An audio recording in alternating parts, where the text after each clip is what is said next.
Hi everyone, welcome to the Strange Night of Theater that you've been to in a while. It's strange for us as well, but we're super happy to have you. Everyone at home, we're super happy to have you as well.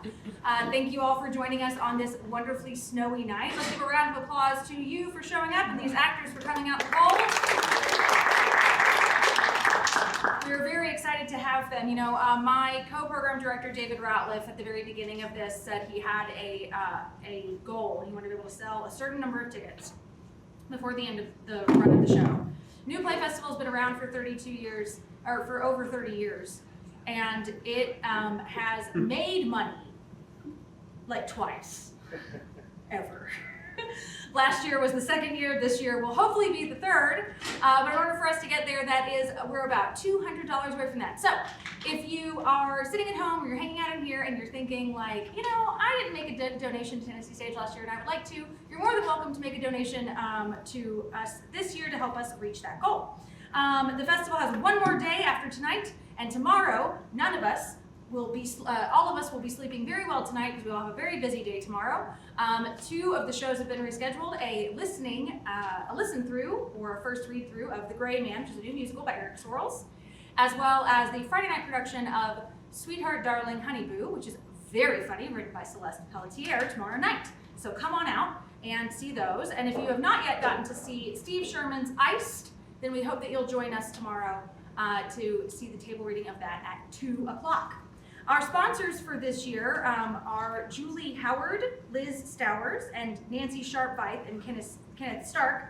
Without these sponsors, we would not have been able to have some of the wonderful things we have, like being in this theater this evening. I don't know if you've ever seen Tennessee Stage Company before. If you've never seen us before and you had no idea who we were, we're the people who've been doing Shakespeare outside for 30 years. And when we go to do new plays, we just do them wherever they let us.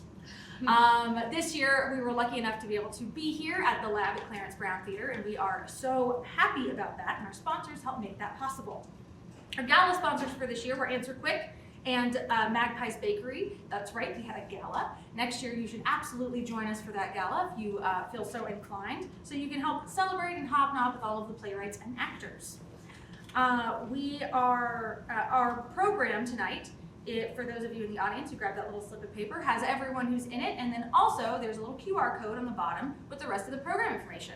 The other QR code, which our moderator Harrison, who is there with us tonight, will throw information about it as soon as he can find it, for Hurricane Helene relief with Beloved Nashville. That's Beloved Asheville, Beloved Asheville. Two of our plays this year, The Gray Man and Sandbags, both deal with climate change and hurricanes specifically. So, if you are feeling so inclined, that is information is also there to help with our beloved ones in Asheville.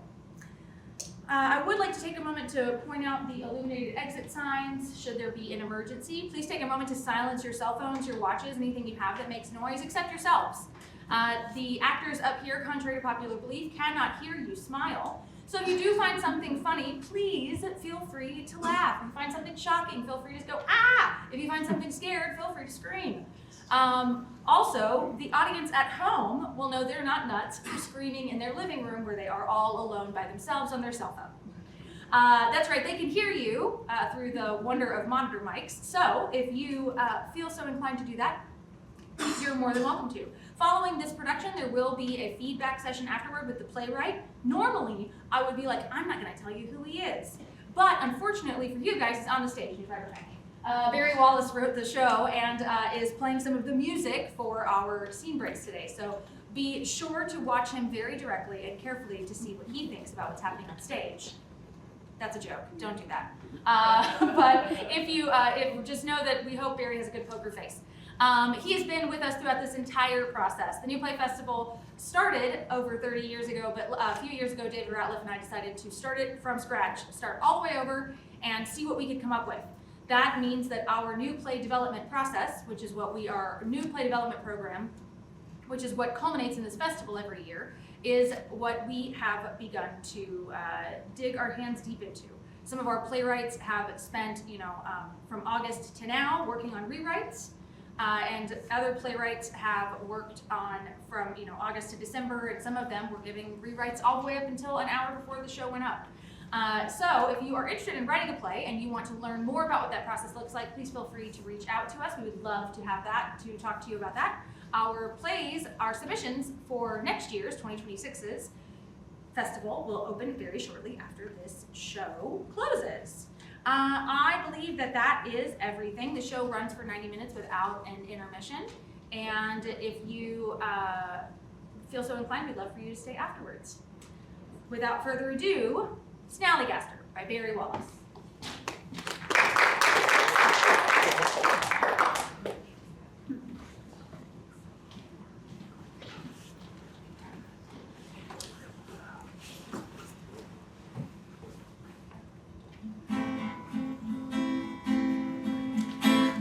Oh, cuckoo, she's a pretty bird. How I wish that she was mine. She brings us good tidings and tells us no lies. Oh, the cuckoo, she's a pretty bird.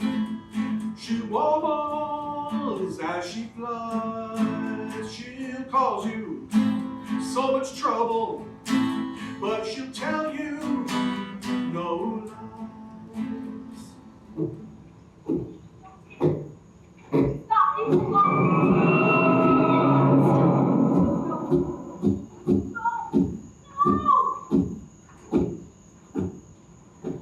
Lights rise inside a modern office in a tall city building. The view outside is of Chicago or other city skyscrapers. A desk, 2 chairs, some books, and a computer monitor and keyboard. Tim sits behind the desk, typing. His editor, Marcus, sits at the corner of the desk consulting his phone. Are you serious? Dub Ridge?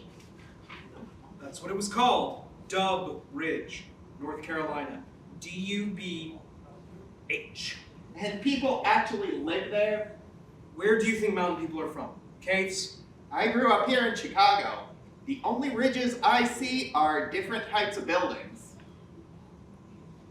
My parents left when I was little, so I don't remember a lot. Mostly running around with my cousins all over the place, football in an open field, fishing in the creek. You actually went down to the fishing hole where Andy and Opie went you? The cooking was really good. We had a ton of relatives. I remember old people sitting around telling stories.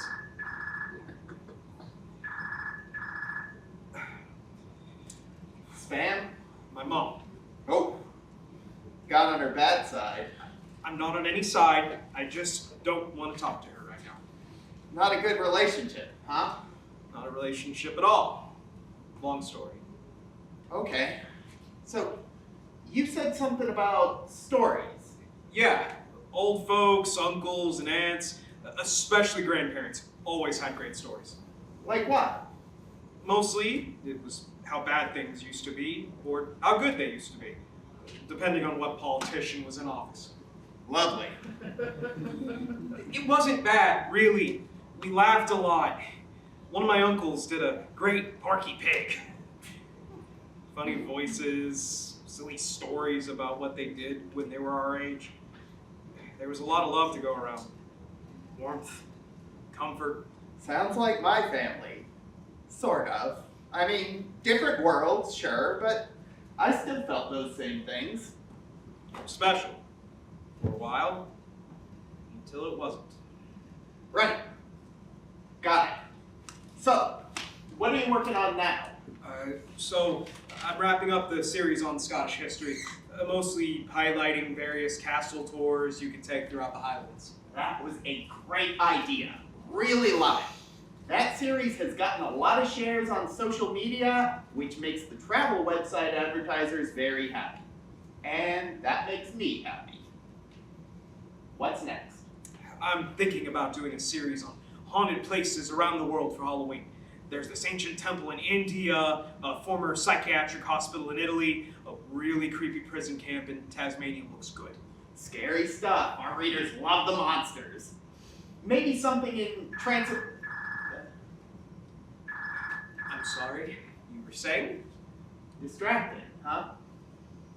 Every so often she gets it in her head to reconnect. Sometimes I think it might not be a bad idea. I miss her, I really do. But then I remember the bad days, and no, it's not happening. That's rough. I'm sorry. Yeah, I miss my dad too, a lot. He was a good storyteller. I guess I got that from him. Why don't you give him a call? I can't, he's dead. Oh. Oh, I'm sorry. What kind of stories did he tell you? Mostly things he got into growing up in Dub Ridge. He and his brother Harry were really close, always getting into trouble. I grew up in uptown Chicago near Wrigley. We had alleys and empty lots. That's it. So different from here. Spooky sometimes too.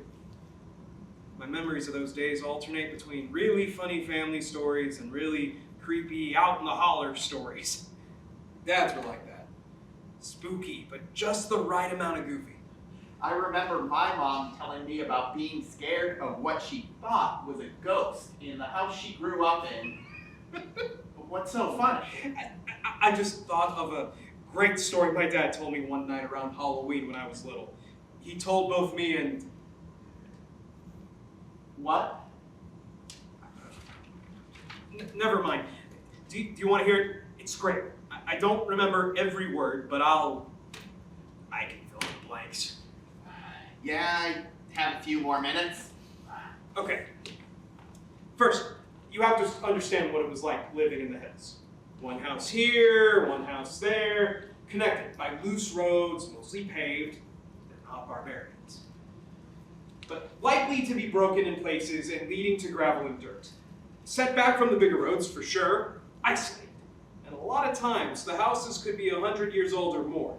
Something their parents or even grandparents lived in. I've seen Deliverance. Come on, not like that. The people were related, but not in a marry your cousin way. Yeah, that's Kentucky. Who's telling this story? So, one time, long ago, there was a family that lived in an old 2-story house in Dub Ridge, way back in the holler. The house had been in the family for like 4 or 5 generations, dating back to before the Civil War. Well, turns out at the time this story takes place, the last in the line of this family had just married his new bride, and they had took to moving into the Do family. you hear yourself? What? Your dialect. Took to. It's pure country story time. It fits the setting perfect. I love it. Go on. Right. Anyway, this couple just got married and moved right into the old family homestead. His parents had died a few years before, and he kept it in good condition up until his eventual nuptials. So, they'd lived in this house for a couple of months when the new wife began to hear some weird noises. Lights rise in a small kitchen in a house in Dub Ridge. Ma and Pa are sitting at a small table eating breakfast. They are in their 30s but appear much older. Ma gets up to retrieve a skillet from the stove and returns to dump eggs on Pa's plate. I'm telling you, that's the 3rd time I heard that sound this morning. Probably a raccoon or possum up in the attic. Or a skunk. Don't worry about it. Lord, I hope it ain't no skunk. And it can't be in the attic. That's too far over our heads. This is something upstairs. Ah! See? There it is again. That ain't no skunk. Or a possum. Or a raccoon. Ah! Did you see that? Yeah, I did. Get behind me. A framed picture fell off the wall. They watch, and his interior door slowly opens and creaks it to itself. A ghostly, shambling figure enters the kitchen. See, I told you it wasn't anything to worry about. It's just Grandpa. Grandpa, it's been ages. Where you been? Give him some breakfast, Mom. Oh, goodness, where are my manners? Come sit down, Grandpa. I'll fix you some bacon and eggs. Want my... Hurry up, Ma. He's starving to death. Grandpa, didn't you used to live in this house before Ma and Pa died?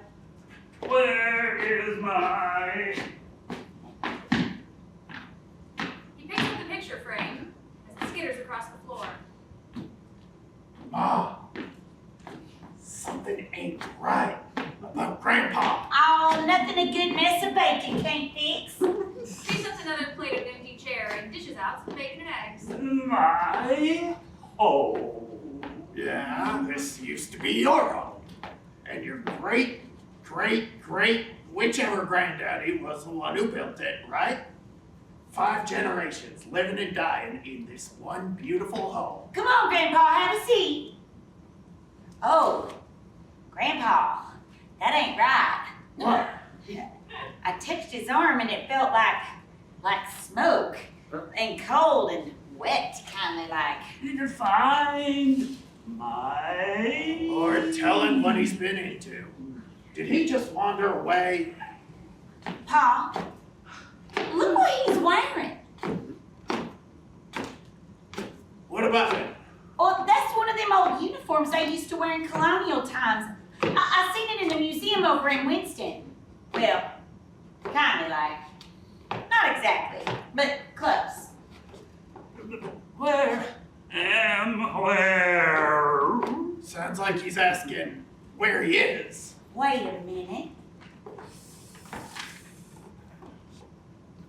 Pa, something really ain't right about Grandpa. That ain't your Grandpa. What? Of course it is.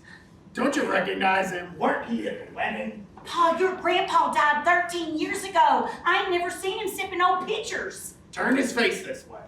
She takes him by the chin and spins him around so he's facing Pa. This takes a couple tries as her hand can't quite get a grip on his chin. Ooh, I'm trying, but it's like trying to move a swarm of flies. Caleb? Agnes? That ain't either of our names. Ma, I'm now coming to the inevitable conclusion, based on some highly thought out facts and evidence, that don't look like Grandpa. I don't think that's Grandpa. Mostly 'cause he's dead. Mostly 'cause he's dead, but that and the fact we ain't Caleb and Agnes, but if I recall correctly, they are the names of my great something or other Grandpa and Grandma. Well, so who do you think he is? I don't know. Cousin Merle. Oh, no, he's too old. And Merle's got that, you know. Grandpa at the stovetop pokes the eye, but it doesn't seem to affect him. Oh, honey, don't do that. Hang on a second.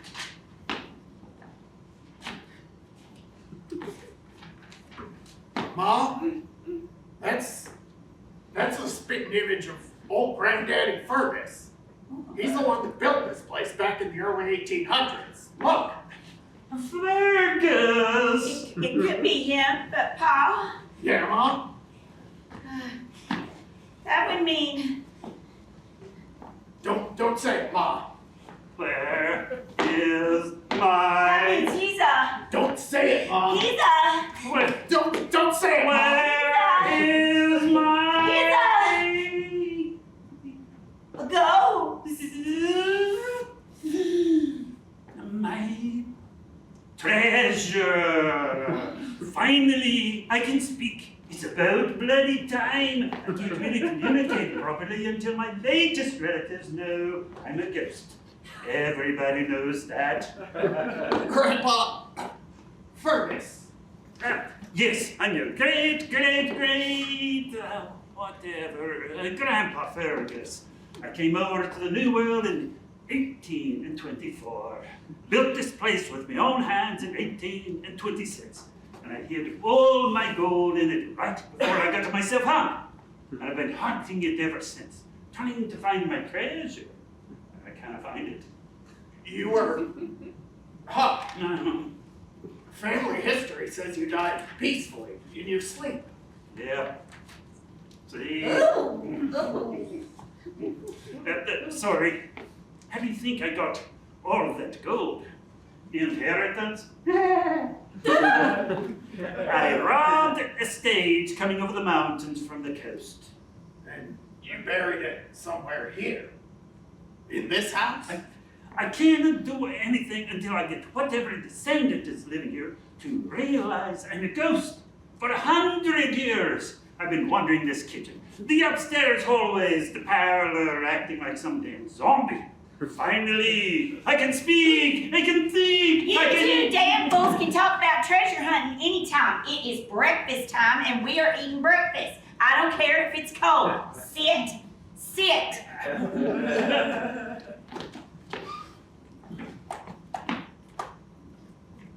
I kind of lost my appetite, Ma.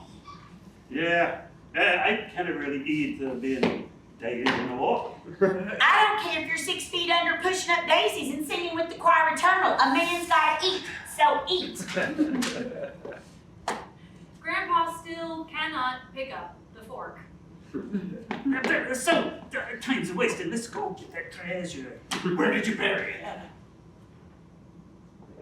it? You don't remember. Just give me a second. It's been a minute. Mom, you hear that? We're gonna be rich. I ain't so sure his mind ain't as smoky as his body. Oh, yes, I remember it very clearly. When I heard the federal marshals were looking for whoever robbed that coach, I pried up several floorboards in the back bedroom. That's where the gold is. Well, let's go. Wait a minute. Just a gall-darn minute. What is it, Ma? Ain't you forgetting about the fire? Fire? Oh. The fire. What, the fire? I don't remember a fire. You said you were stuck in just a few rooms in the house. About 50 years ago, the whole back of this house went up in flames. Liable brought the whole thing down, but they was able to keep it contained to a few back rooms. So, that's what all the commotion was about. But they had to tear it all down. Your pa told you about your grandpa, the real grandpa, suddenly came into a bunch of money. You used that money to rebuild it, renovate the whole place, and add another wing. Then that was... That's your treasure. It's all gone. Nothing left. All these years. They all return to the kitchen table and sit down dejected. Grandpa tries again to pick up the fork and fails. So, what are you gonna do now? I don't know. All I've done for the last 100 years is hunt the place. Well, you could stay here with us. You'd have me? Sure. Why not? Your family. Pa's family's been in this house since you built it. Seems fitting. I wasn't really a bad guy. I mean, yes, I robbed a stagecoach, but just once. And I paid the price. I'm glad my kids never found out what I'd done. Their mom never told them what happened to me after, well, you know. Ooh, let's just keep that to ourselves, okay? Please. Your kid's mom never told them what happened to you? No, she just told them I died away from these pirates. Youngins ought to know the truth about these things. That ain't right. Never mind about that, Mom. Hey, I hear there's this new custom starting up all over the country around All Hallows Eve. They call it, what was it? Trick or treat, I think. Oh, we are gonna have some fun. I bet them kids out there never seen a real live ghost before. Or a dead one, neither. Let me go see if I can find you a bedsheet to wear.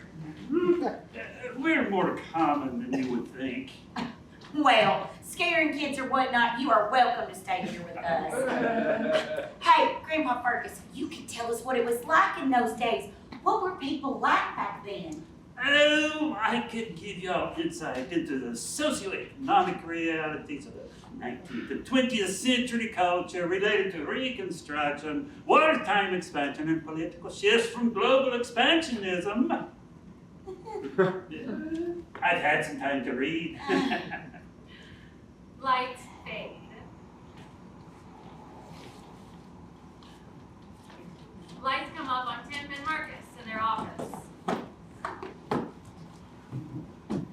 So, Grandpa Fergus supposedly continues to haunt the old family home to this day. I suppose each generation keeps the family ghost around, and they probably have the best haunted house in town. At least, that's the story my dad told me when I was a kid. That was great, Tim. I love it. How many more of those do you remember? Not a lot. Most of it's fuzzy. A bunch of about things creeping around lonely roads in the country. And then there was one. Yeah? I can't remember. It's always been on the edge of my brain for years. Something an old elderly relative told us kids once. Scared us to death. I probably blocked it out of my mind. Maybe someday it'll come to me. Okay, what are you thinking? This website focuses exclusively on international travel stories and excursions, right? It does now. And you should know you founded it. Right, and I founded it as a domestic travel site. It wasn't until later I realized the smarter money was international tourism, so we shifted focus overseas. But you've heard me mention I'd like to go back to our roots, and we've got the resources to do both. Most importantly, we have you. Me. I want to go back and include domestic stories and travel packages again. The economy sucks. Most people can't afford to visit Scottish castles or creepy Tasmanian prisons. There's plenty of places inside the US that people have never experienced, and you are the guy to bring them to it. What did you have in mind? I think it's about time you had a mountain refresher. A what? You need to go and rediscover your roots. Go back home. Find some more of those stories. I haven't been back for 20 years. I don't want to rediscover my roots. Then it's time you did. Take 2 days. Hell, take 3. Take the new train. You can review it too, and you can get inspired by the passing countryside and changing landscape. Take it down to Mayberry Ridge and see what you can dig up. Damn it, it's called Dub Ridge, not freaking Mayberry! Whoa! For someone who claims not to care about the place they grew up, you seem pretty protective of it.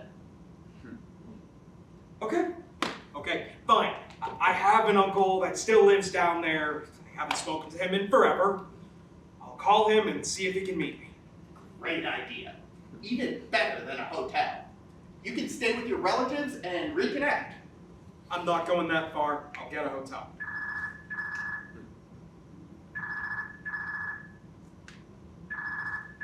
Third time's the charm. Tim, it's your mom. Talk to her. Trust me. Someday, you may never have another chance. I'll leave you alone. Let me know when you plan to leave. I just know where family's concerned, you're gonna get a hell of a story out of this.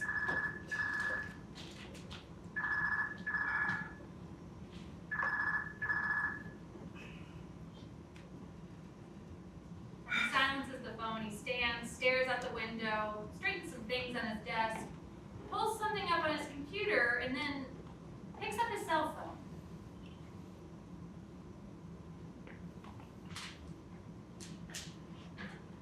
Uncle Harry? Hey, it's Tim. Your brother Grant and his wife Molly's son. Your nephew Tim. Yeah, right. It has been a long time. How are you?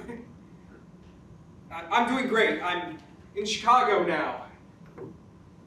No, I haven't spoken to my mom in... Hey! I have some good news! Yeah! I'm coming home. Lights fade. Lights come up inside a passenger train car in transit.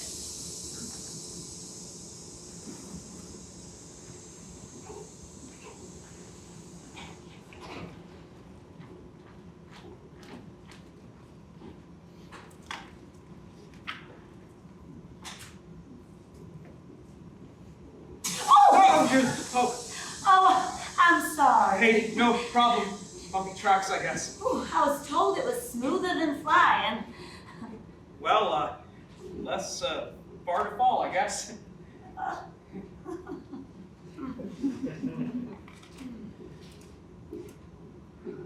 Do you want to switch seats away from the window? Oh, no, really, I'm fine. It's been a long time since I traveled by train. I love this new service from Chicago to Atlanta. A lot cheaper than trying to fly. Well, where are you headed? North Carolina, ultimately. I'm going as far as Knoxville and renting a car to get over the mountains toward Asheville. What about you? I'm going to see my parents in Louisville. I'm Meg, by the way. Tim? All the way to Asheville, huh? Not exactly. I'm headed back to a little place in the hills near there called Dub Ridge. It's where I'm from originally. Oh, that sounds exciting. Not really. Well, what do you do? I'm a writer for a travel website that's based in Chicago. You? I'm a nurse, with some time off. What do you write about in your travel website? International travel, mainly. Places people never visit but should. Do you work in a hospital or? More or less. I'm so sorry I'm interrupting your work. No, it's fine. I'm just finishing up part of a new assignment. That's why I'm heading to the mountains. I thought you said you wrote about international travel. My boss wants to concentrate more on domestic stories. So since I was born and raised in the sprawling metropolis of Dub Ridge, he sent me there to find some to write about. You don't sound very happy about it, if you don't mind me saying. No, it's okay. I haven't been back in a long time. Well, it doesn't sound like you have good memories. I have a few. Hearing people like my dad tell stories about the hills and the creatures and weird things that lived there. Still there and hear some those stories again. That's what my editor wants me to write about them. And the bad ones? My whole family left. I never understood why. We had a great life there, and then we didn't. It doesn't make any sense, even now. Now my dad's gone, my mom and I don't speak. I can't ask them what happened. Something bad, I think. Maybe I'll find out. Well, are you working on one of them now? One of your dad's stories? Yeah, I've been trying to get down as many as I can remember. Well, like what? Spooky stories. Mostly. Ghost stories. Stories with critters. Things that live up in the hills. Stuff that parents tell their kids to make them go to bed. Or older cousins tell younger ones to keep them awake at night. Monsters. Oh. Lights in the sky. Oh, I've heard about those. Up in the mountains, odd lights that had no source that anyone could tell. That's just what I'm writing about now. A couple of guys saw some lights in the woods they couldn't explain. Well, tell me the story. We still have a ways to go, and it'll take my mind off thinking we are going to plunge into that gorge. Let me see. No. Tell me. You said your dad used to tell you stories. Don't read the edited version. Tell me like he did for you, in your own words. Okay? In my own words. Right. Seems there were these two guys, cousins, close as brothers, or so they thought. They lived up in the North Carolina hills. Usually didn't really have jobs. Just kind of got along. But they loved walking the old logging and mining tracks that went up into the woods. They were always finding things the loggers and miners left behind, transporting trees or coal down the mountain to Dub Ridge. One day, while they were walking, it was about dusk, and one of them wasn't quite as brave as the other.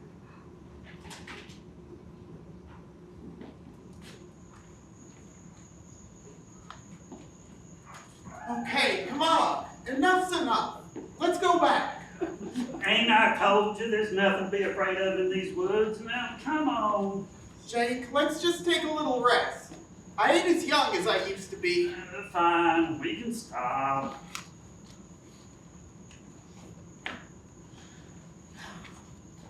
How long you figure we've been out here? Well, we left the mill about 4:15. That was a couple hours ago, looks like. I don't like this. We've been out too long. You're acting like I'm lost or something. Well, are ya? I told you, this is a shortcut home. I just got turned around a bit. It's changed since the last time I came this way. Changed? How? You reckon someone just dropped this old rock here or stuck yonder old oak tree in the ground? Yeah, just to get us lost. Don't worry, everything's fine. What was that? It was a bird, dumbass. Quit being chicken. I ain't chicken. Just careful. If you heard what I heard goes on in these woods, Yeah, like what? well, I don't know. Bad stuff. Witchy stuff, you know? Witchy stuff? Stop laughing. I'm sorry.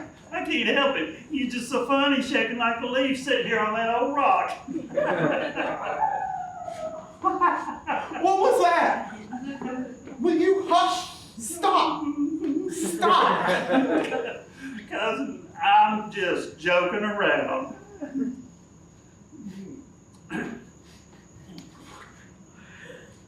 Do you smell that? Smell what? Wet dog and skunk. It's nasty. My God, Jake, don't you know what that is? A dog that's got herself in a mess of trouble? No, you dummy. It's a wampus cat.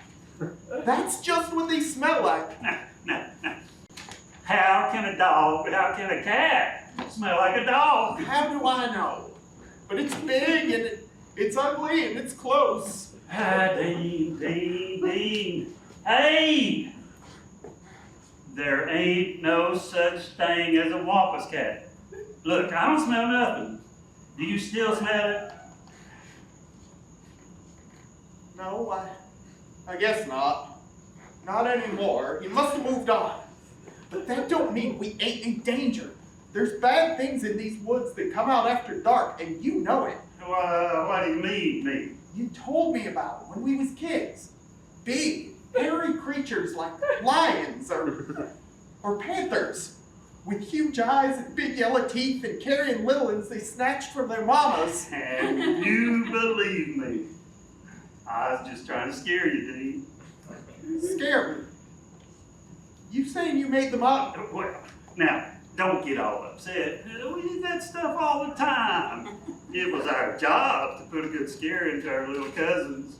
Jake, family shouldn't do that to family. You're older than me. Of course I believed you. I knew you were family. Well, my older cousins did it to me too, but at least I eventually figured it out. Do you know how many nights I hid under my covers for sure that shape over in the corner was some witch or some hate coming to take me away? Hey, I'm sorry, cuz. I didn't mean nothing by it. I wouldn't go on hiking trips. Couldn't even join the Cub Scouts because of those stories. I was too scared to do overnight campouts. As he speaks, two pulsing blue-yellow lights seem to float up in the distance behind Dean. I spent my whole life being scared of my shadow, and now I think I know why. It's all because of you and those stories. Hey, Dean, cousin, buddy, we've been through a lot together, right? I had no idea. I always thought you're kind of mama's boy, but I didn't think nothing of it. Mama's boy? Sorry, no, not in a bad way. Sensitive, you know. There ain't anything wrong with that. You mean it? Sure I do. I don't think no less of you. Hey, cuz, I'm sorry. So you swear on a stack of Bibles that there ain't no such thing as a wampus cat. I swear. And there ain't no such thing as a skunking, like you said that one time, or the Mothman, or any of them witches or hates or boogums like you said all those times. I swear, dude, made them up, every one of them. And you swear there ain't nothing to them lights in the sky you swore they seen over the woods? The dancing lights? Hey, I remember that story. That one was the worst. Jake notices the two lights in the sky behind Dean. Two lights. Yeah, I sure remember that story. No, Jake. I don't want to hear that one again. Story goes, two lovers came to live up in the mountains. They just got married, and the lady was going to have a little. But the husband was mean, and he treated her real bad. One day she disappeared, and the husband said she'd run off back to her kin. Then he disappeared. Stop, Jake. And the story goes, some old boys went hunting for him and saw two lights floating around. Come on, man. Them old boys found the skeletons of the poor girl and her new baby up in the hills. And nearby, they found the husband all tore up like he'd been attacked by some horrible monster. I ain't listening. Legend says to this day them lights warn people not to mess with families because something really bad's going to happen if you do. And there they are! It's a light! It's a mad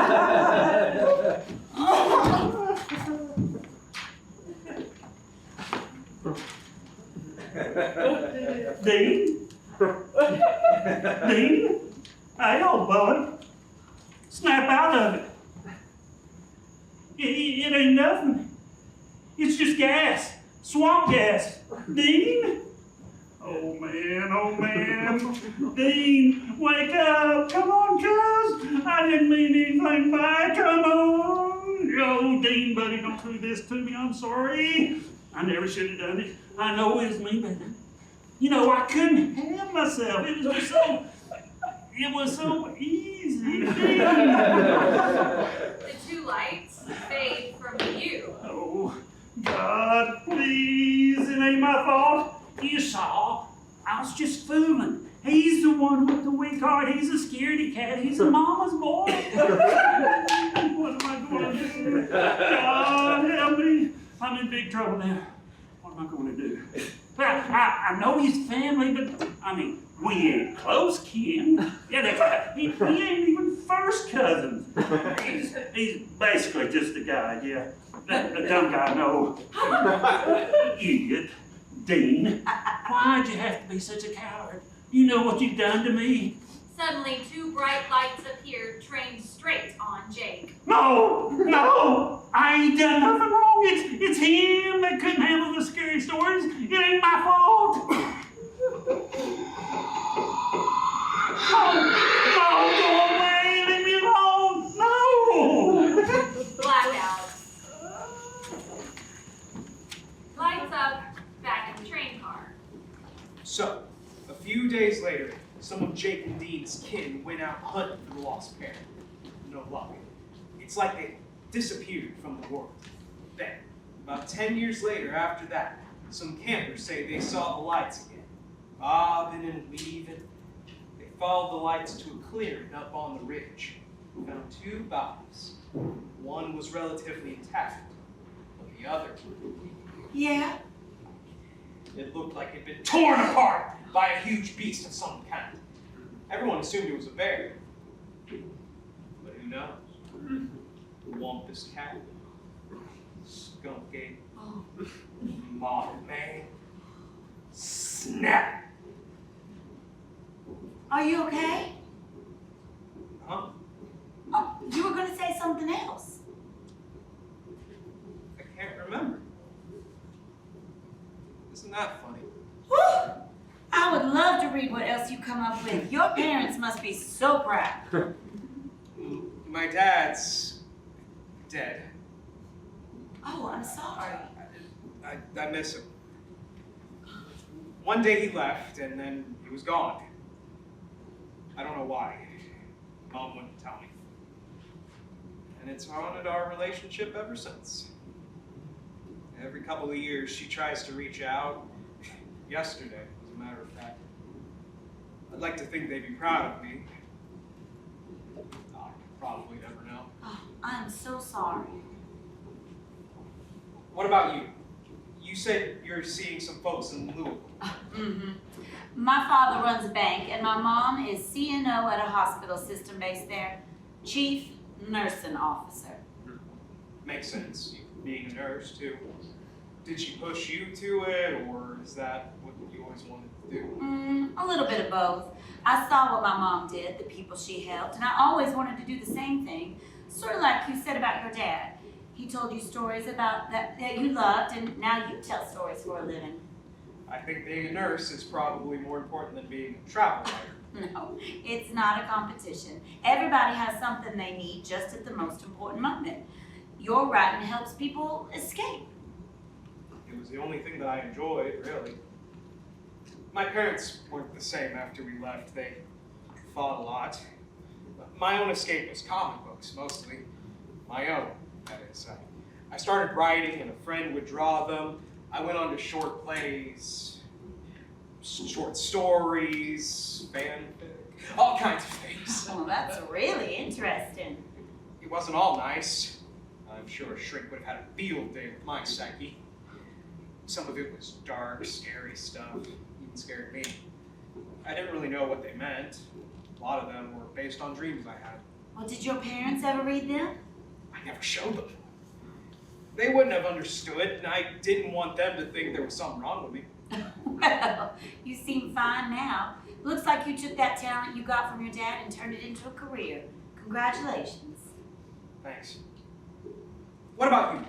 All I've done is talk about me and my weird stories. What's it like to work in a hospital?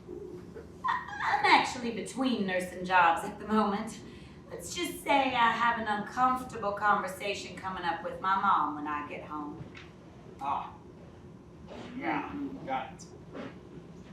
I hope it works out for you. I'm sure whatever happens, she'll understand. She's the perfect nurse. She doesn't make mistakes, and that's what I did. That sounds rough. I misdiagnosed a patient, and nothing serious, but bad enough my boss thought I needed to explore other options. So now I have to explain to her why I'm not currently employed. You've listened to me talk for a long time. You know a lot about me now, and I even told you a story. You've got a lot of empathy. That has to come from somewhere. Maybe she'll surprise you. Well, that's funny. I could say the same thing to you. Sometimes there's a huge gap between two people, especially family. Both are waiting for the other one to make the first move. Maybe in your case, your mom will surprise you. This is your conductor speaking. Louisville, Kentucky. Next stop, passengers for Louisville, please prepare to disembark. Guess this is my stop. Already, huh? Time passes. I almost wish I could just stay on board and go with you to Knoxville for moral support, you know. Don't put it off. Have your talk and move on to the next thing. You'll be fine. Thanks. I hope you find the stories you're looking for. Good luck with your family. You'll be fine. Watch out for the two lights. What? The two lights, like in your story. What do you mean? Well, they led the people to find the lost travelers, but they also apparently punished that guy for scaring his cousin. Those two lights are like your past. Might be good, might be bad, maybe beautiful, maybe horrible. But when you confront it, and it confronts you, don't run away. Face it, stare it down. Don't be afraid of the past or let it overwhelm you. I read somewhere, weakness to evil is strength to the good. The good parts of the past give you strength to overcome those that find it a weakness. Lean into it. Meg, I'm glad you were here. On the train. But it looks like I was right where I needed to be.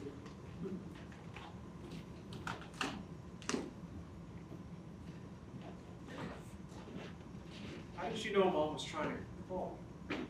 Next stop, Skeleton with continuing service to Knoxville, Athens, Chattanooga, Dalton, Atlanta, and Savannah. Lights down.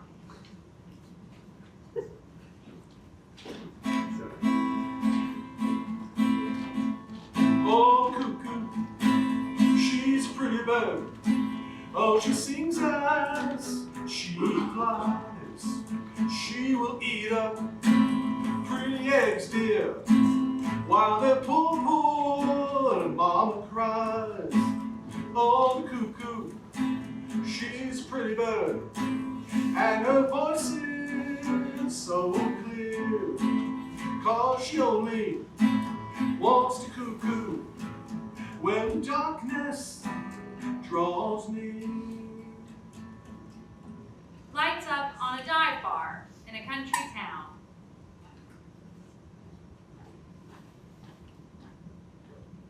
Uncle Harry? I really wasn't sure you'd show up, kid. Look at you. You'd think you wasn't from around here. Got any bags? Just this. I don't plan on staying that long. I don't think I've seen you since you were in grade school. Yeah, 20 years, give or take. Never had a reason to come back till now. I guess from our conversation, you're a journalist. I work for a travel website. I get to see the world, meet all kinds of people, and write about their stories. I dig into what makes different places attractive or interesting to visit. Make any money? I do okay. These days, everyone wants to get out and do everything, so the site has good business. Yeah, you sound just like your dad. Always wanted to go away, never cared much for where he came from, these hills. I guess I'm glad that Dad convinced Mom to leave.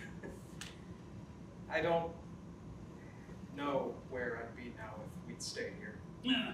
How is your mom? She's doing okay, I guess. After Dad died, she remarried and they moved to Florida. I don't see her much. We're not close. What do you remember about those days? Why she and your dad took you and left? Not much. It's a blur. Every time I brought it up, she'd change the subject. Dad would get upset, then he left for a business trip, and never came back, and that was pretty much the end of it. So, what did you want to see me about? I'm looking for stories about the area where I was a kid. I figured our family was all over these Dub Ridge Mountains, so there had to be a ton of folklore, creepy stories, old wives' tales, and superstitions. You just want to show what a bunch of redneck hillbillies we all are. After all these years, you don't have anything better to do than put your own family up for people to laugh at? No, it's not like that at all, I swear. When I was a kid, some of the best times I remember were with my cousins. All the ones around my age, running around the creeks and hollers, totally free. And now, I have a chance to tell a little bit of that story to the world. And the best parts were the ones that were a little bit scary. Stories that kept me up at night. I want to get those stories right, from the ones that told them. And most of all, that meant Granny. I want to talk to Granny again, and I hear she's actually still around. Okay. Listen. Yeah, she's still around. She never leaves her old shack, but someone brings her supplies every once in a while, I reckon. But nobody else ever goes and sees her. She definitely don't want to see me. Why not? And let's just say me and Granny don't get along. We have history. And she has history with you. What do you mean? You really don't remember, do you? Never mind. It's not important. Listen, if you want to talk to her, I'll take you there. But you may not find what you're expecting. I don't understand. Is she, cuckoo? Something like that. Right. Okay. Anyway, I'll talk with her for a little while. Get some memories and old folk tales, and I'll be out in an hour or two. Well, I'll be nearby. When you're ready to come back, just holler. Maybe you can reach her. She's an old biddy that don't love nobody and never did. Surely there's something she once loved. Son, that would be a very good thing to know. Maybe you're the one that can finally find out. I've never seen a star like that. I saw the same design on a couple of the barns driving here. What does it mean? It's protection from things in the hills. Thanks for noticing, I almost forgot. You should have it. I've been waiting to give it to you for a long time. Hey, My first superstition. I love it. In fact, I'm not sure it's a coincidence you're even here. What do you mean? You could be just what I need, what a lot of people need. Why? And some might not take too kindly to it. You may be here for another reason. Some may want to settle up an old score. I have no idea what you're talking Now, about. let's go. Darken a few hours. You don't want to be there at night. I don't understand. You will. Lights fade. Lights up on the interior of a small cabin in the woods. A one-room dwelling is dimly lit by a couple of candles and a lantern. Against one wall of the cabin is a fireplace where a fire burns low. A large pot and a small stool sit beside it, as does a wooden rocking chair with its back to the audience. Against the other cabin wall is a small bed and a little long wooden table, an icebox, a sink, and a water pump. The door is in the back cabin wall. There are no visible windows to be seen. There is a large oval woven rug right here. All is in deep shadow. Nothing in the cabin moves.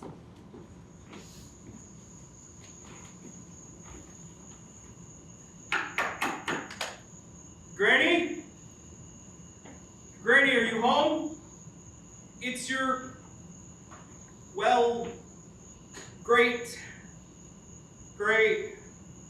whatever, grandson Tim. Grant and Molly's little boy. Can I talk to you? Still, nothing moves. Granny, are you home? Awake? Alive? A faint stirring in the rocking chair as the fire rises, and we see someone is actually sitting in it. I hear you, boy. Come in. Let me jaw with you. Granny, I can't see you. Where are you? Close the door, boy, or I'll catch my teeth. It's too dark. I can't. The fireplace flares up a bit more, and as it does, the lantern and the candles do, and we see a bit more of the room. A gray-haired figure sits in that rocking chair. I remember you, Timmy. They called you. Y'all left the ridge. That's right. Me and my mom and dad moved over the mountains to Tennessee when I was little. It's the first time I've been back here since. How are you? Fair to middling, I reckon. Fair to middling. Want some tea? She rises slowly, and we see that she appears to be a very old lady with a slight hunch. She picks up a cane and hobbles over to the table. Thanks. I would. I had no idea you might still be around after this much time. How do you live here all by yourself? I get by just fine. I got kin that help. Yeah.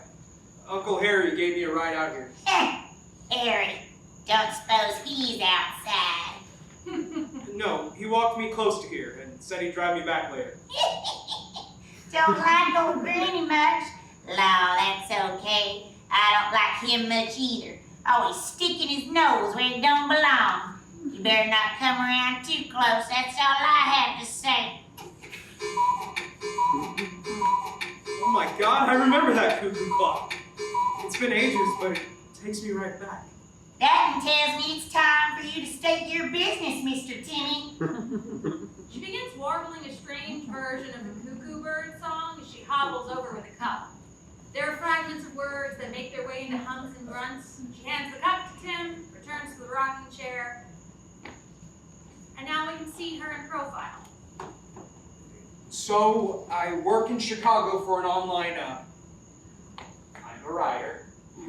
And I wanted to come back home and try to record some of the stories that I heard you and other relatives tell us when we were kids. Stories, huh? You and the little ones used to get real scared of some of them. I know. I want to pass on those memories to my readers. They had an effect on me. How about this? How about you tell me one of them stories, Mr. Timmy? Me. Tell you one of them. I want to hear what you remember. Well, okay. Oh, I remember one night we were camping down in the holler over by the old churchyard. That's when I first heard about the My Big Toe story. I was maybe 6. One of my older cousins told me the one where some kid found a big toe sticking up out of the ground. Popped it out, took it home, and his mom cooked it and they ate it. That night, a ghostly voice came to them and kept saying, "I want my big toe."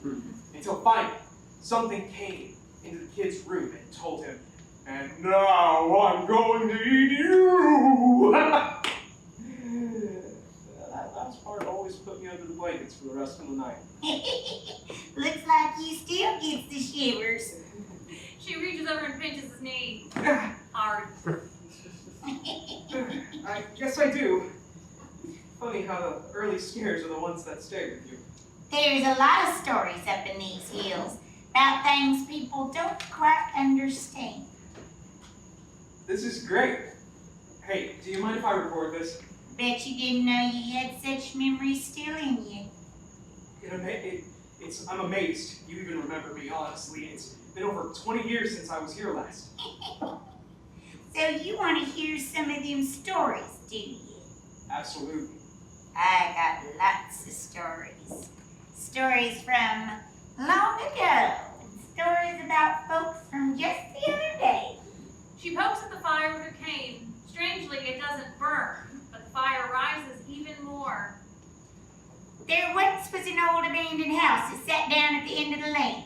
One day, Granny begins filling a metal pitcher from the pump. She pumps and pumps water into the pitcher, more than there should be room for. 2 lilies, a boy and a girl, about your age then, came a-walking by the old house. The little girl says, "Hey, ain't that place got a hank in it?" And the little boy laughs and grabs her hand because he's kind of sweet on her and kindly bold. He leads her across the yard up to the front steps. And the little girl, she's getting the shivers, just like you did a minute ago, Mr. Timmy. "I ain't going in there," she says. "I ain't letting some hank eat me up." The little boy says, "Nothing in there gonna hurt you. Come on, let's go see." And the 2 of them creep up to the front door. The sound of rising wind and a creaking boards begin to fill the room. Granny finishes filling the pitcher, crosses back to the fireplace, and a large pot and impossibly fills it with the water from the small pitcher. The little boy reaches out to grab the handle, and the little girl stops him. "You hear that?" she says, looking around worried. "Hear what?" little boy says. "Something's crying," she says. Little boy rolls his eyes like little boys are wont to do, and still holding her hand, opens the front door. As soon as the 2 little ones step through the door, they hear a sound coming from upstairs. "Aye!" it says, a crying and a keening. Now, that would have sent any sensible little one running straight away. But that little boy weren't too bright, and that little girl was kindly sweet on him too, so she held tight to his hand. They both went up the stairs. Finally, they get to a room and see a bobbing light inside. They look through the doorway. What do they see? A woman, beautiful as the moonlight, with red hair all floating in the air and a pair of wings like an angel. But she looks right at them 2 lilians and hollers at them, "I done found me some tasty lilians, and swooped down and swallowed them whole." Nowadays, that house still stands, and them school kids walk by and swear they can hear 3 voices, a grown-up lady and 2 little ones going, "Aye!" Holy shit! Sorry. Stories have power to heal, power to harm, power to frighten, to teach, to warn. worse. Tell me more. No. Now, it's your turn, Mr. Timmy. We swap stories when yous grow. Me. You said you was a writer. Now tell me a story. What you remember about your old man? What'd your mama tell you? Oh, he died about 15 years ago. I was in middle school. He went out of town on business. Mom called me at the school that day and said he was gone. Some kind of car accident. We never got the body back. I guess I wondered about the specifics for a few years, but after I went to college and Mom remarried, it never really seemed to matter much anymore. I wish I remembered more about him, but I just don't. He used to be scared like you, but he never stuck around to hear all the stories. What do you remember about him? Honey, I have more grandkids and great-grandkids than Snyder's got puppies. I don't remember them all. But you seem to remember me. You, sweet boy, were special. I remember you just fine. The one that got away. Keep going with your story. What happened to your mama? After Dad died, she was never really the same. I finished up school, went to college up north, and pretty much left that life behind. She got married to a local guy while I was up there, and they both moved to Florida. By that time, she wasn't really involved in my life anymore. I haven't talked to her in... wow. I guess it's been almost 5 years now. Well. Do you remember the tales of whatever happened to Jack? That rings a bell. Oh yeah, the Jack Tales, I remember those. Sit down. Little sit when their elders are telling stories. Maybe I got something over here. You hungry? Granny hobbles back to the sink and begins to rummage through the old icebox. Wait, that clock just chimed 5 o'clock. It said 4 o'clock a few minutes ago. I know I haven't been here an hour. Sit! She keeps her own time. There.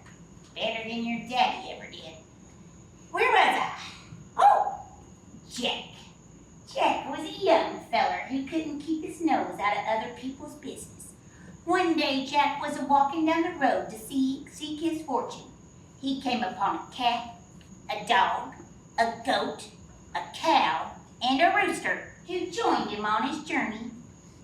Pretty soon, they all came upon a house with robbers counting their gold. So the animals, being greedy, killed old Jack and the robbers, carved them all up while the rooster crowed, "Cook him in a stew! Cook him in a stew!" Wait, what? The one I remember, the animals helped Jack run off the robbers. Granny hobbles to dump vegetables in the pot, and then back to the icebox to start gathering some spices.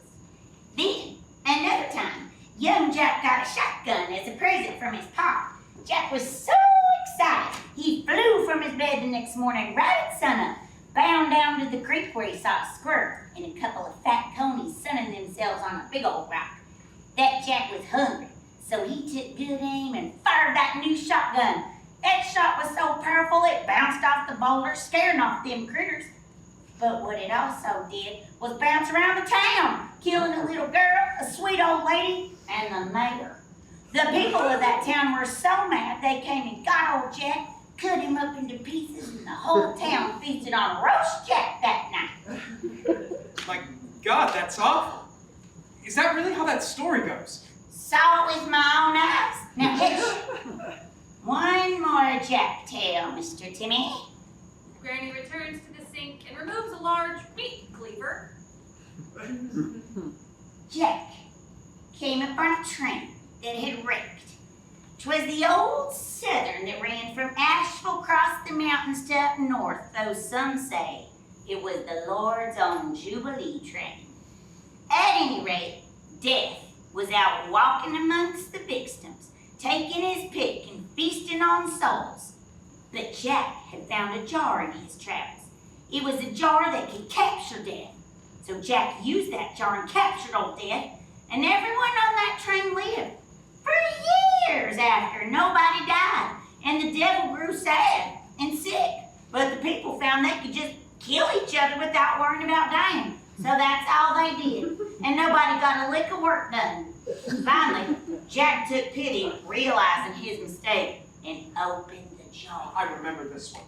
Death returns to the world, and everything goes back the way it was.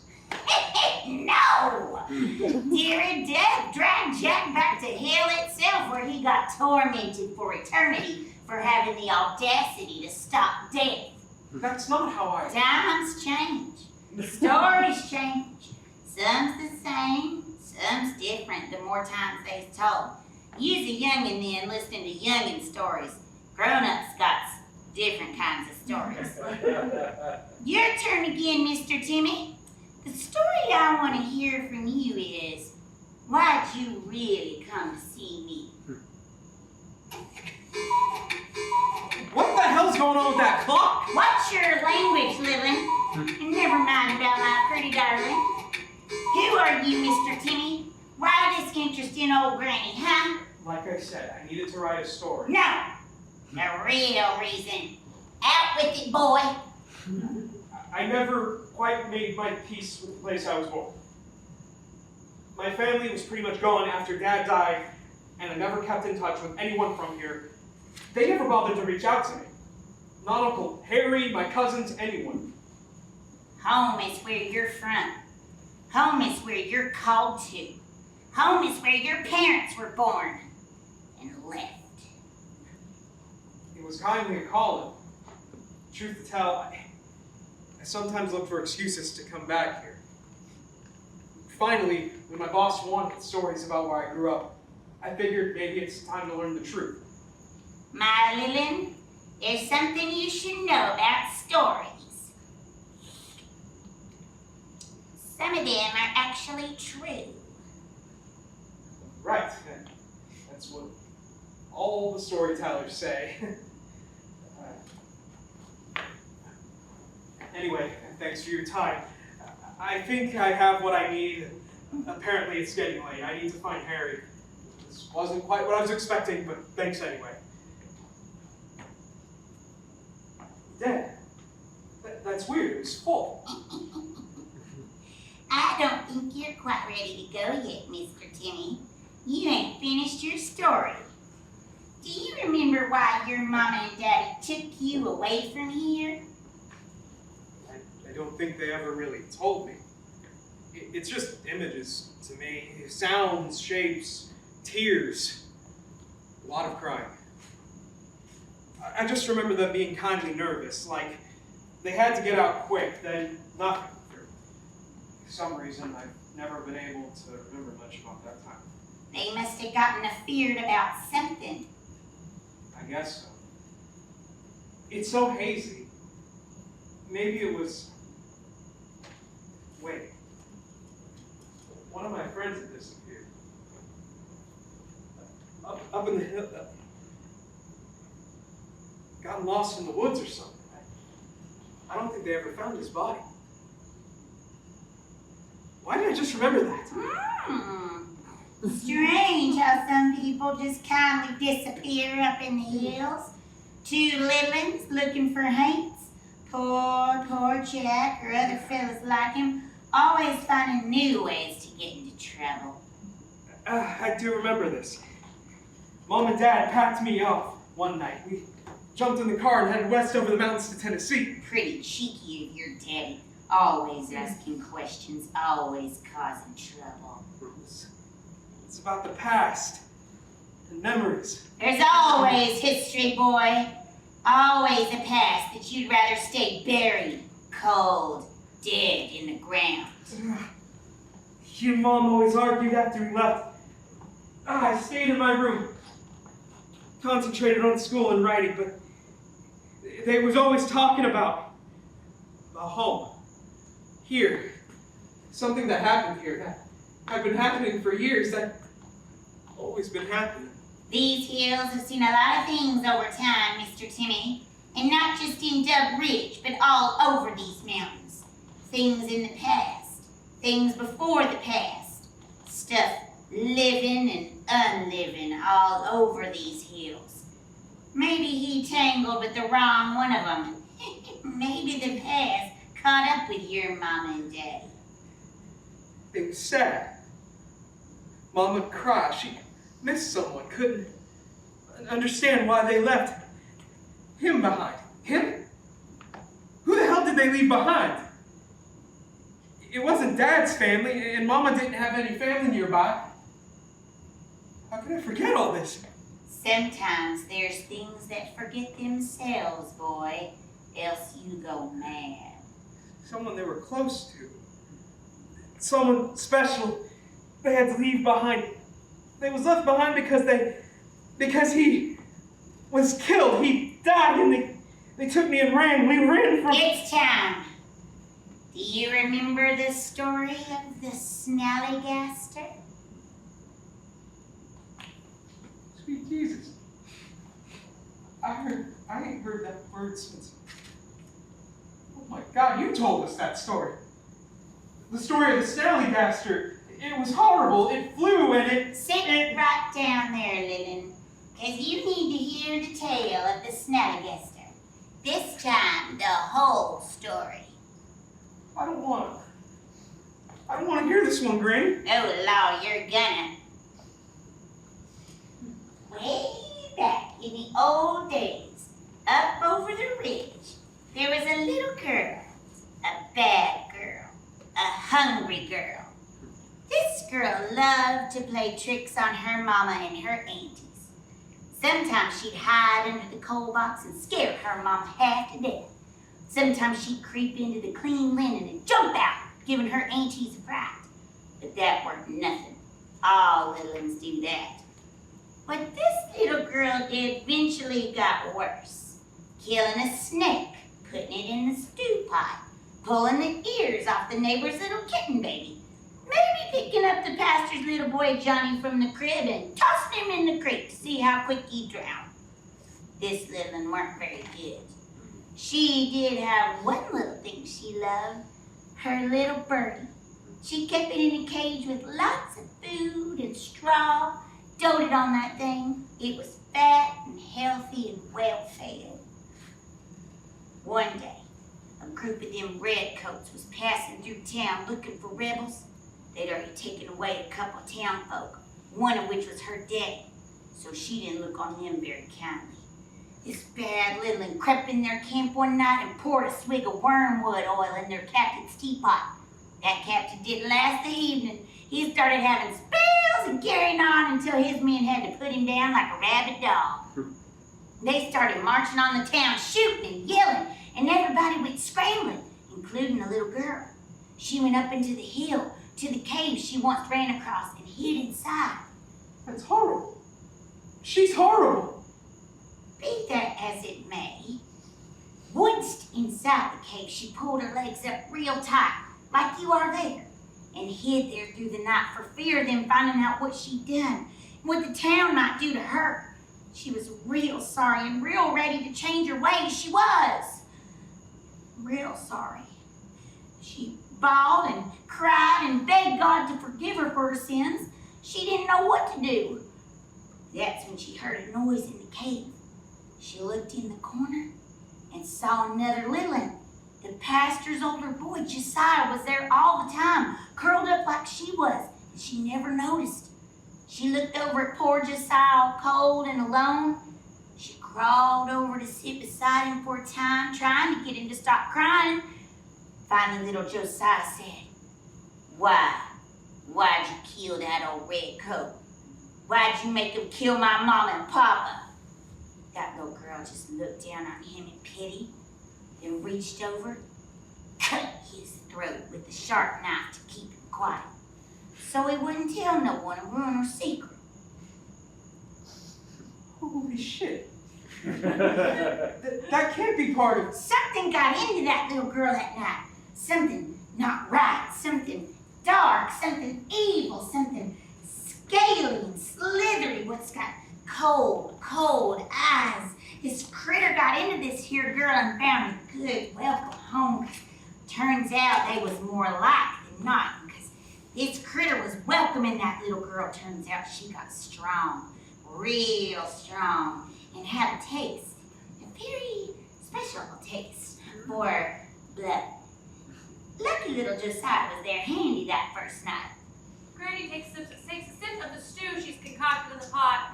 She hums cuckoo as she proceeds to add seasoning and a piece of vegetable here or there throughout the rest of the story.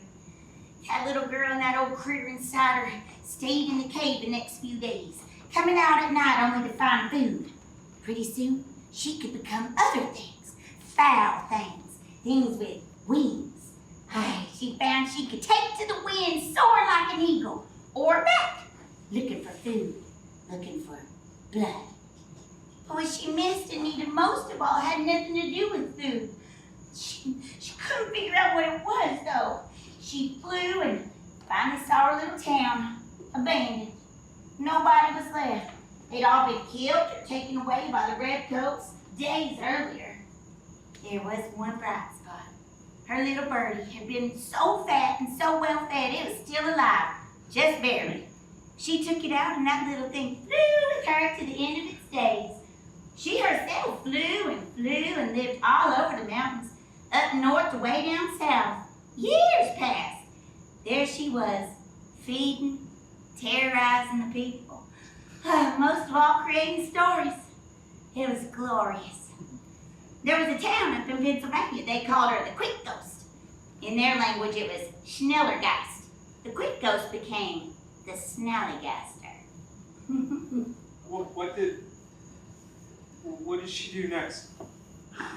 The whole time, this critter, this SNALLYGASTER, still felt something missing. Something gnawing at her deep down past where that critter lay whispering to her. She was missing her mama, her aunties, a family. That's what finally made its way back down to this part of the mountain. SNALLYGASTER settled, not too far from here really, and was able to hold back her real hunger long enough to be normal and start her own family. She started her own family. In these hills, in Dub Ridge. Right in this spot.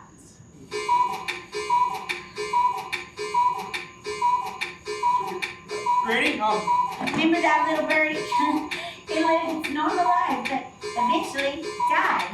She loved that little thing so much she could tell that little bit of love was all that's left of her former self. So she kept it. And sometimes it reminds her how far she's gone. Oh, she's a pretty bird, and she went really wide. Granny, what are you? The fireplace blazes madly, the candles and the lanterns flicker. She settled down, boy. Settled down. Married and had little ones herself. And they had little ones, and they had little ones, till the whole ridge, the whole mountain was full of her family. She was happy. Finally felt like she belonged. Maybe she could actually beat that old SNALLYGASTER back. Maybe she had a second chance to make things right. It didn't last. Hunger can't be ignored. Can't be beat down forever. Eventually gets you in the end. SNALLYGASTER grew hungry. It had to be fed. First, it was a couple little ones in an old house. Her flaming red hair was a good mark for a hint. She begins to let down her hair from the bun in the back of her head. Her cane rests against the side of the pot, which is now a bubbling and a boiling. No. Other little ones were next. Then some grown-ups got in its way. SNALLYGASTER's guts to feed.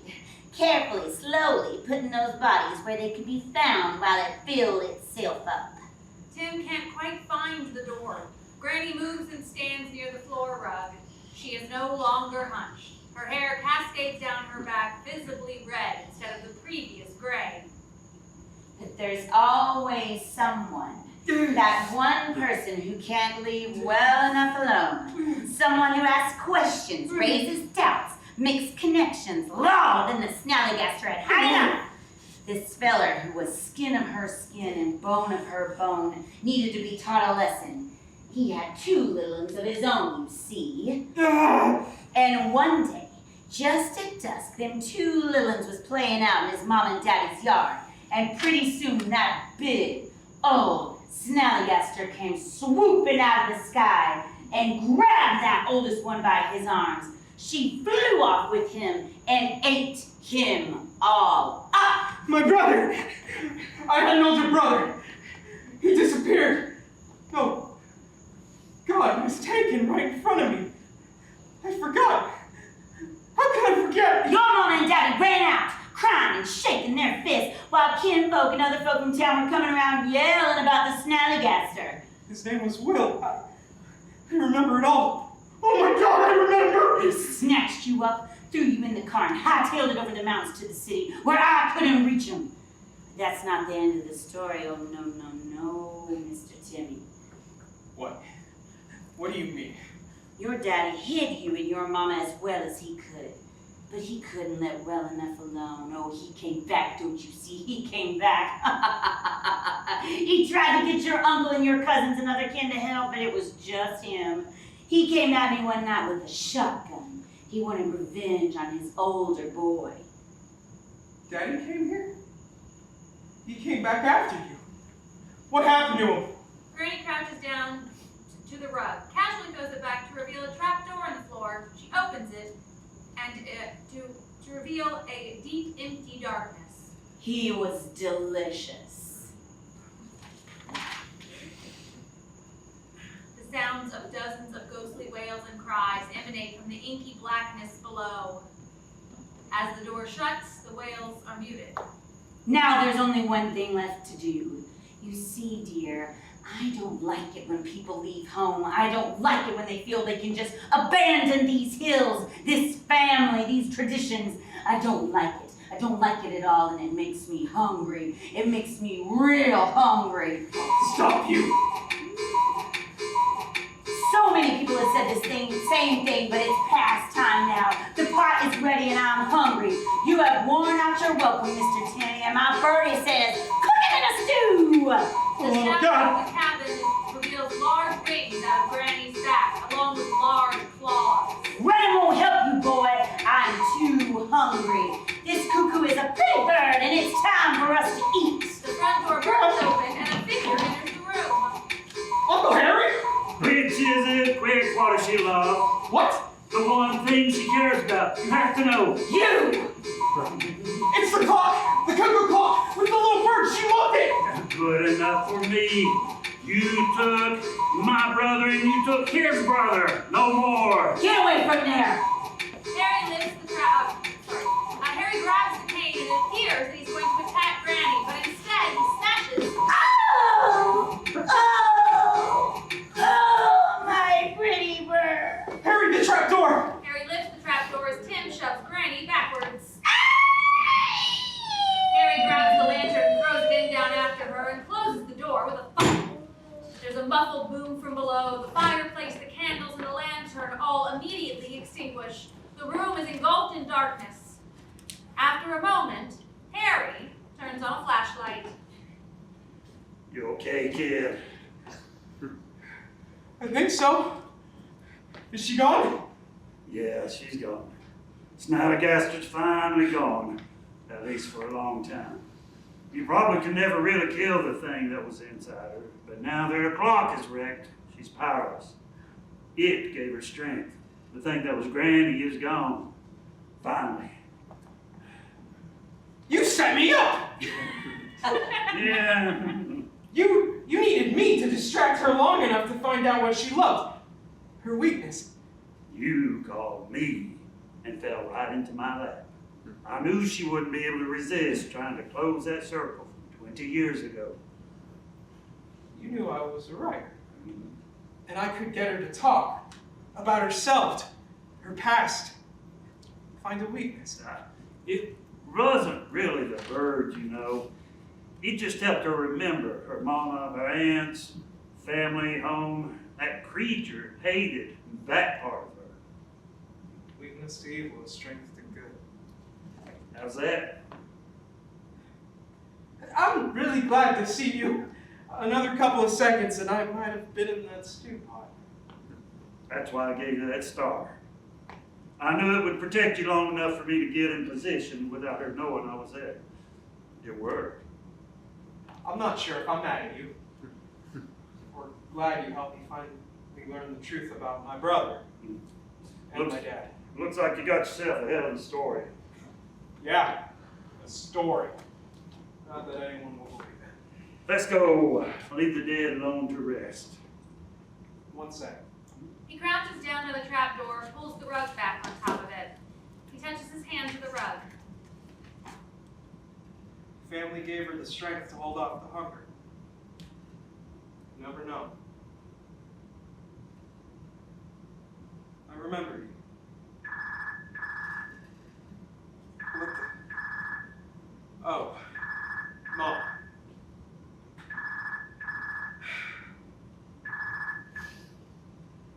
Hello? Mom? Yeah, it's been a long time. Too long. I love you too, Mom. I want to see you. Why? Because I have a story to tell you. Lights fade to black as the music starts again. Oh, cuckoo, she's a pretty bird. Oh, she hungers as she flies. She will find you, little darling. My lordy, how she lies. Oh, cuckoo, she's a silly bird. Oh, she only wants to play. Gather up your sons and daughters, 'cause you'll come for them one day.